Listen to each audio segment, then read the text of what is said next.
Welcome to my YouTube channel.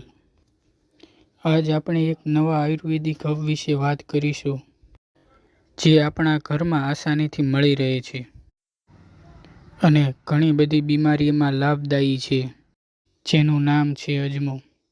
અજમાને ભારતીય વાનગીમાં વિશેષ સ્થાન મળ્યું છે। તેને ક્યાંક પીસીને વાપરવામાં આવે છે, તો ક્યાંક આખા અજમાના દાણાનો જ ઉપયોગ કરવામાં આવે છે। કેટલીક જગ્યાએ પરાઠામાં પણ અજમો નાખવામાં આવે છે।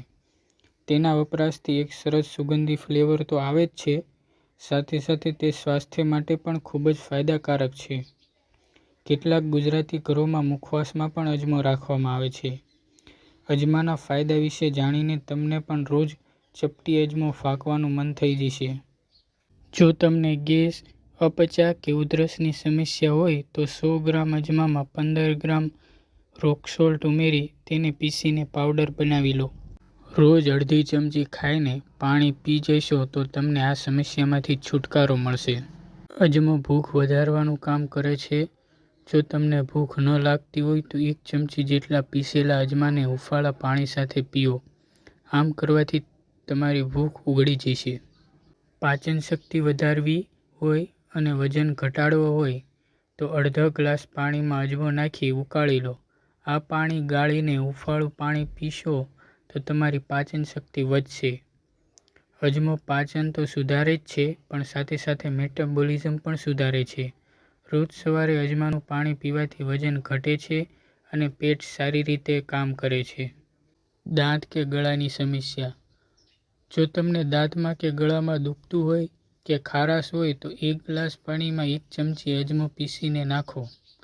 આ પાણી ઉકાળી લો। પાણી હુંફાળું થાય ત્યારે તેને મોંમાં થોડીવાર રાખીને કોગળા કરી લો। આમ કરવાથી તમને દુખાવામાંથી તરત જ રાહત મળશે। કાનના દુખાવામાં: શિયાળામાં અનેક લોકોને કાનમાં દુખાવો થઈ જાય છે। અજમો તમને આ દુખાવામાંથી પણ બચાવી શકે છે।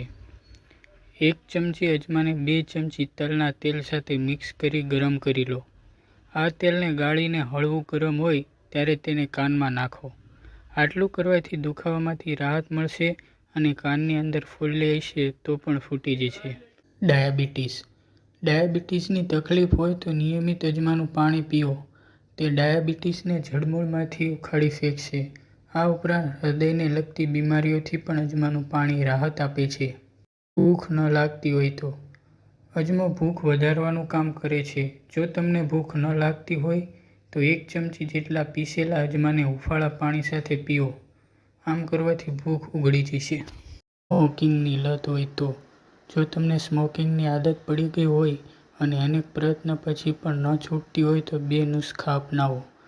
રૂ વચ્ચે અજમો રાખો અને રૂ સળગાવો। રૂનો ધુમાડો લેવાથી આ લતમાંથી છુટકારો મળી જશે। દારૂ પીવાની ઈચ્છા હોય તો 1 ચમચી અજમો મોંમાં રાખો અને તેને ત્યાં સુધી ચૂસો જ્યાં સુધી દારૂ પીવાની ઈચ્છા ખતમ ન થઈ જાય। જોકે બંને ચીજોની લત છોડાવવા માટે તમારે 2 થી 3 અઠવાડિયા આવું કરવું પડે। જો તમે અજમાનો આવી રીતે ઉપયોગ કરશો તો ડૉક્ટર પાસે ક્યારેય જવાની જરૂર નહીં પડે। બસ આ વિડીયોમાં આટલું જ, અને જો તમને આ વિડીયો ગમ્યો હોય તો લાઈક અને સબસ્ક્રાઈબ જરૂરથી કરજો।